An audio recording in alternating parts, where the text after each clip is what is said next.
இந்திய கிரிக்கெட் வீரர் சமின்னு சொல்லி ஒருத்தர் இருக்காருல்ல, ம். அவர் வந்து நோன்பு நேரத்துல வந்து அந்த கிரிக்கெட் மேட்ச்ல தண்ணி குடிப்பாப்புல.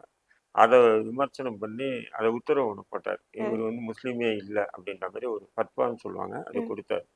குடுக்கும்போது தான் நான் வந்து சோசியல் மீடியால போய் தேடுறேன். யாரு இவரு? யாரு உங்க அகில இந்திய முஸ்லீம் ஜமாத்துன்னு சொல்றாங்க. யாரு? இவருடைய செயல்பாடுகள் என்ன? சோசியல் மீடியால பெரும்பாலும் வந்துரும் இல்லைங்களா? வந்துரும். ம். அப்படின்னு சொல்லி தேடும்போது, இவர பார்த்தீங்கன்னு சொன்னா, அ இதுக்கு முன்னாடி வந்து சிஏஏ, என்ஆர்சி சட்டம் கொண்டு வந்தாங்கல்ல மத்திய அரசு. ஆமா. குடியுரிமை திருத்த குடியுரிமை சட்டம். திட்டம். ம். அந்த குடியுரிமை திருத்த சட்டம் பாஜக கொண்டு வந்தது ஆதரிச்சவர் இவரு. ம். ம். இப்ப சமீபத்துல வக்பு திருத்த சட்டம் கொண்டு வந்தது ஆதரிக்கிறவரு. ம். அகண்ட பாரத்ன்னு சொல்லக்கூடிய ம். அகண்ட பாரத்ன்னு சொல்லி பிரதமர் மோடியும் யோகி ஆதித்யநாத்தும் முன்மொழிஞ்சாங்கன்னா அதை வரவேற்க நான் தயாருன்னு சொன்னவர்.